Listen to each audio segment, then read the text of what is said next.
Happy New Year and welcome back to the Gallowgateshots YouTube channel. My name is Matthew and thank you for being here for another episode of Beyond the Lines. It's the show where we get an opposition fan's view when it comes to previewing Newcastle's next game.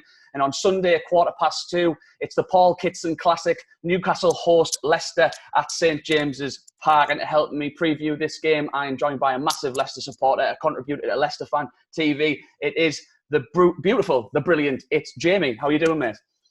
I'm fine. I've never been called beautiful before, but thank you, Matthew. Much appreciated. I'm happy to be the first, mate. Happy to be the first. How's things going, mate? You keeping well?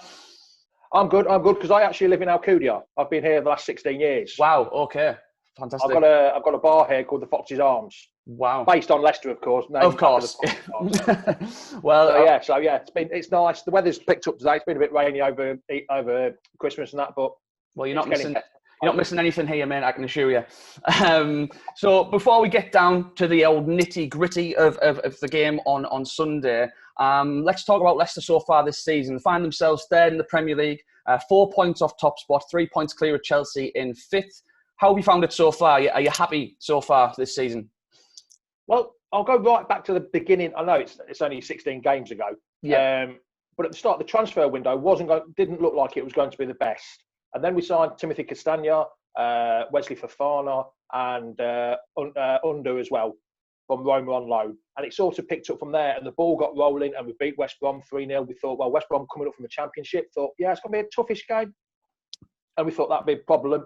But no, we beat them 3-0. Then we beat Burnley. We all know what Burnley got. Sean Dyche likes his team to kick you, punch you, fight you. You know what you kind of get. Yeah. We beat them. Then we went to Man City, and we thought, oh, this is going to be a struggle. And somehow, according to Man City, we were lucky to beat them 5-2. You've got to put the ball in the back of the net. I know we've got 3 penalties. You've still got to put the ball in the back of the net, no matter how you do it. The only problem, and then we've carried on, and we haven't drawn any games up until the last 2 games. It's like buses. You don't see one for ages, and all of a sudden 2 come along at once. Our home form isn't the best. That's why I'm glad we're playing away. Yeah. Our away form is good. We've only lost 1 and drew 1 away from home so far. All the rest we've won. So I'm glad we're playing away from home rather than at home, because our home form is a bit dodgy. Yeah, I mean, I will probably come on to that in a bit, because I have looked at how good you guys have been away from home this season. Just talking about this season again, is the main ambition obviously to finish in the Champions League for you guys this season? Not to pull plasters off old wounds, but obviously we saw what happened at the end of last season. We thought Leicester were shooing for the Champions League. It wasn't to be. I mean, was it a bit like a reverse Leeds, as some pundits might say? You know, was it COVID was an issue for you, would you say? Like having that disruption and disruption?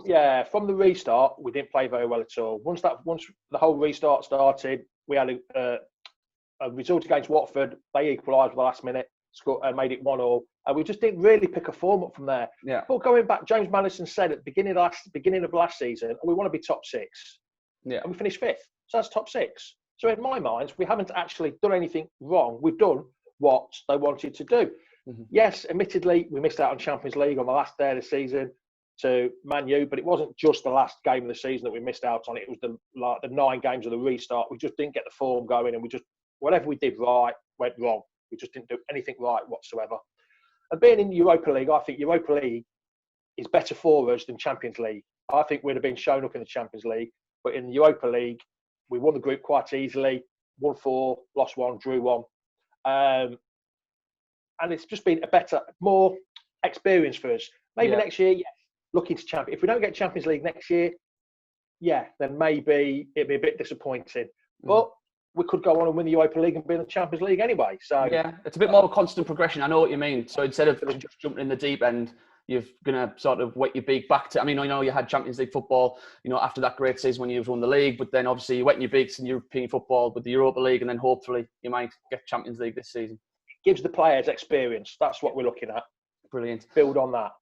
Well, we'll move on to the team just for a second. Normally I touch on a few players. I appreciate you might not want to, but this is a Newcastle United podcast, so I'll have to say something about our special Spanish sweetheart, or former special Spanish sweetheart, Ayoze Perez. Yes. Well, it's not bad, innit? It's that whatever. It's Jamie Vardy that way and Perez that way. Yeah, I think Perez perfected that with some of the abuse coming from the stands at St James's Park. So, but so far, what have you made of him, mate? not really worth 30 million at the minute. He's at the beginning of last season. He hasn't really done it really, and this year he's been in and out the side. He hasn't really got any minutes in his legs, any chance to show his form. There is there. We've seen it at Newcastle. We know what he can do at Newcastle. He scored a couple of goals against us. I think one of them was about a 30-yard lob. I think at King Power. That was at the King Power. Yeah, the last goal of that game. Yeah, he lobbed Schmeichel. Yeah, and then he scored a cracking own goal that gave us a 3-2 win a few years ago as well.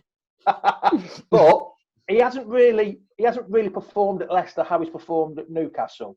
Yeah, but he hasn't really had the chance this year to push on from last year. I think he got 10. Was it either 9 or 10 goals last year, and he hasn't really had a chance to push on, unfortunately. So he's not shown his true worth yet. But there's something there in him, but we don't know his actual position. What position would you say Perez is better to play in? I think he needs the foil. He needs to be able to play off someone. I think we got our best out of Ayoze Perez, even though he was there for quite a long time, near the end of his Newcastle career when he was playing up front alongside Solomon Rondon. He sort of had the chance. Man. Yeah, pretty much, yeah. But just with that little bit of, them runs that we're making, he was forced out wide sometimes. He is a strange player in that his main attribute is probably his finishing, or is what he's got up top. But, he's not very quick. He's not the strongest. So it is hard for him to become a focal point of someone's attack. I appreciate that. So 30 million was a good price tag for him, don't get me wrong. But it was still really detrimental to Newcastle because you were taking away, a lot of the goals that you had that previous season along with Rondon. So, I mean, he was a player that split opinion at Newcastle. I would have him back. He was a good player. And I think when he went to Leicester, I thought he will shine in that team. And I think he scored a hat-trick early on, didn't he, against Southampton in that drubbing. Yes, in the 9-0 win that Southampton don't like talking about, and ever since that day, they've seemed to have picked up. Well, that's the thing. Yeah, it looks like that might have been the tonic for them to kick on under Hasenhüttl, actually. But I just thought Perez might do good, but I know that he's split opinion with you guys as well. I mean, a lot of people have thought, he's a bit like Marmite. You either love him or you hate him. Yeah, but one other player, I mean, it's Leicester City. We have to talk about is Jamie Vardy. 34 years of age in 9 days. 11 goals so far this season. My question to you is will he ever stop? Will he ever stop? Are we ever going to see a decline in form from Jamie Vardy? Touch wood. I hope not. I hope not. But I think we've got definitely 2, maybe 3 more years out of him because he came into the game late, didn't he? He didn't make his Premiership debut until he was 27. Yeah. And he was playing non-league football for the first 5 or 6 years of his career. So he didn't have the training. So he's got it in his legs. And he's playing a different game now. He's not making all these runs.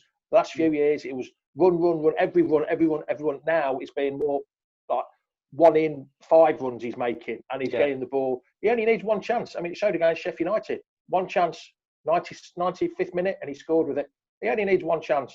Even though he does a lot, give him one chance, and he'll do an awful lot.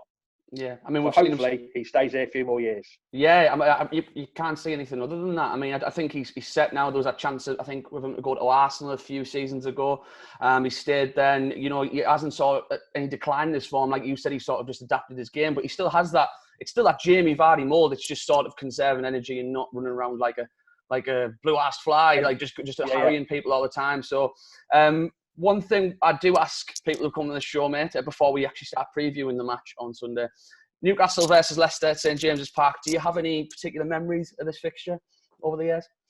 I've never actually been there. I mean, like I say, I've been here the last 16 years in Alcudia, but I've never been to St James's Park. But I have told you, the away fans do need binoculars when you go and watch the game. It is a little bit high for them. Yeah. But we've had a pretty good run at St James's Park just recently. Yeah. We seem, to be honest, I can't remember the last time we lost. I think it might have been in the Great Escape season, the year before we won the league. 2014. 2014-15. Yeah, that's the last time we beat us at St James's Park. That's a good memory, that, mate. Well, there's other games. I mean, I remember watching I can't remember the year it was. You beat us 7-1 and you got promoted. Yes. David Kelly and the like, under Keegan. Yeah, that's a big one for a lot of people. Kelly used to play for us, didn't he? David Kelly used to play for us. He scored an hat-trick. Andy Cole scored an hat-trick that day. Yeah. So, we were in it up until about the first minute, I think, and then I mean, like you've just said, you've got a good record against us recently. I mean, I was going to bring up the last time we won was 2014, 1-0, Gabriel Obertan. Before that, we met in the championship season when we won it by 100 and odd points, and Danny Guthrie scored the odd goal that night. But last season, you guys won both games home and away with an aggregate score of 8-0. The home game at St James's Park being 3-0. Ayoze Perez, of course, scored the first goal. I think we played with 10 men for a majority of the second half, and I think you might have felt sorry for us because it looked like you could have scored whenever you wanted to, and I think you just knocked the ball about for about 45 minutes, and then Chowdhury scored an absolute screamer at the end. So hopefully it won't be history repeat. But the game, I know it wasn't at St James's Park; it was at King Power. But when we hate to say this, when we beat you 5-0 at our place, that was some of the best football. We just beat Southampton. Then we came back, or was it just before Southampton? It was either just before or just after, I can't remember. Yeah. And that was some of the best football that Brendan Rodgers was playing. And we don't seem to have played that type of football since then. Since that Newcastle game and since that Southampton game, sporadically we play it, but we constantly, we played 90 minutes against you guys, 90 minutes against Southampton, and we scored 14 goals in 180 minutes. And we were just superb. And then it just died off. Yeah. So I don't know what's happened. If we could get back to that, then it'd be absolutely fantastic. I mean, you mentioned Brendan Rodgers there, mate. Are you still obviously he's doing well, but do you think he's still a guy to take you guys forward? Are you fully behind Brendan Rodgers? Personally, I've had a bit of a wobble over him, to be honest, over the last 6 months since the restart. Some of his tactics haven't been right, but then some of his tactics are actually spot on. It's just the inconsistency in his tactics and his team selection that's not completely losing the faith, but having a bit of a wobble. Yeah. Yes, he is a good man, but I don't know. I hope I'm proved wrong. I really do. I hope I'm proved wrong, but I don't know. It's a tough one. It is a tough one, but I'm having a bit of a wobble, I must admit. But not a complete wobble. Before any Leicester fans watching this, it's not a complete wobble. A smidgen of a wobble. Yeah. So moving on, Sunday, 2:15, Leicester in great form, as we've said already this season. 6 wins on the road, including Arsenal, Spurs and Manchester City. You're coming up against the Newcastle side. We've had their own problems this season. I won't get into it, but surely you've got to be confident. Well, I just turned 50, just gone last year in 2020. Yeah. So I've been supporting Leicester a long time. And I've never been overconfident about any game. I never get too excited thinking we should win this, we should win this. And I used to do it and it's bite me in the backside a lot of times. So, yes, I want them to win. Of course. But the thing is, away from home, I keep saying, do not lose. If you cannot win, do not lose. Mm-hmm. So I know it sounds like I'll be sitting on the fence. Do you want my score prediction now while I'm talking about it? Hey, we may as well, mate. It'll be my last question, so yes, I'll go for it. Yeah, I always go for the old Desmond 2-2. Really? Fair enough. On away games. If you do not lose, if you can't win, do not lose. Get a point in the Premiership away from home is great. And I've said that every game so far this year, and it's only proved me wrong once. We've won, and we've drew one and lost one every time I've said it. So I'm sticking, it's like my lucky charm. So I'm sticking with the old Desmond 2-2. Well, I would very much take that, mate. If that comes off, I'll certainly be messaging you with my regards. But I mean, I'm a massive pessimist. I think we've been beaten into submission, Newcastle supporters, over the last number of seasons, and you can't help but be negative. I still know the odd positive people, and I appreciate their positivity, but I'm going to try and be positive and still say we'll get beat 2-1. You know, you're a great side, and I think you play the type of football that, you know, really it can really affect Newcastle. But then I said that against Liverpool, we went and got a battling 0-0 draw. So if we can show some sort of, you know, stubbornness like we did against Liverpool, maybe we might get something. Yeah. But I can't see us getting all 3 points. I'd love to be wrong. I'd absolutely love to be wrong. But we'll see what happens. But moving forward, mate, you know, for the rest of the season, where's your confidence with Leicester City, and what do you think you can achieve this season, maybe in Europe and finishing the season going forward? Normally I say, we'll win it without losing another game. But I'm not going to be quite that confident this time. I reckon if we can get top 4, and like I said earlier, the Europa League would be cracking if we could win it. It'd be really fantastic. Mainly because of the chairman, Richard, that passed away a couple of years ago. It'd be absolutely fantastic. We've just opened a new training ground, £100 million training ground as well. The money the owners have put in, the Thai owners have put in, his son's carried it on. It'd be absolutely fantastic if we could win the Europa League as well. It'd be brilliant. We won the league when he was here. We need to win the league for him in his memory. It'd be absolutely fantastic. Yeah, it really would. So top 4 finish, and maybe not the FA Cup, because Leicester have never won the FA Cup in 135 years. Even though we've been in the final 4 times, we've never won it. But yeah, a Europa League victory would be nice. Yeah, I mean, you've just made all the Newcastle supporters watching this green with jealous rage about that training ground investment. It was all over my Twitter when it happened, and you know, we still use wheelie bins as ice baths at ours. So you know, but at least Rafa got a lick of paint on it, even though he was told it was going to be much more. Well, it was only 10 years ago. We used to use an outdoor swimming pool, one of them put you up swimming pools. We still do. You might have sold it to us. You might have sold it to us because we still do. It was blue. It wasn't black and white. It was blue. Anyway, mate, I appreciate you coming on. For everyone watching, please follow Leicester Fan TV. Great content.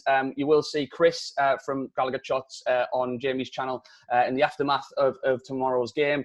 But in the meantime, mate, thanks for coming on and all the best. I'll say the aftermath. It's in the morning. It used to be the aftermath show, but it's now a pre-match show. It's 10 o'clock tomorrow morning on Leicester Fan TV, YouTube, Twitter, Facebook. We're on everywhere, really. You have to be nowadays, don't you? Yeah, very much so, mate. If you head here first, please check it out. And for the rest of you, please like the video, please share the video. And if you haven't already, please, for the love of God, subscribe to the Gallowgateshots YouTube channel.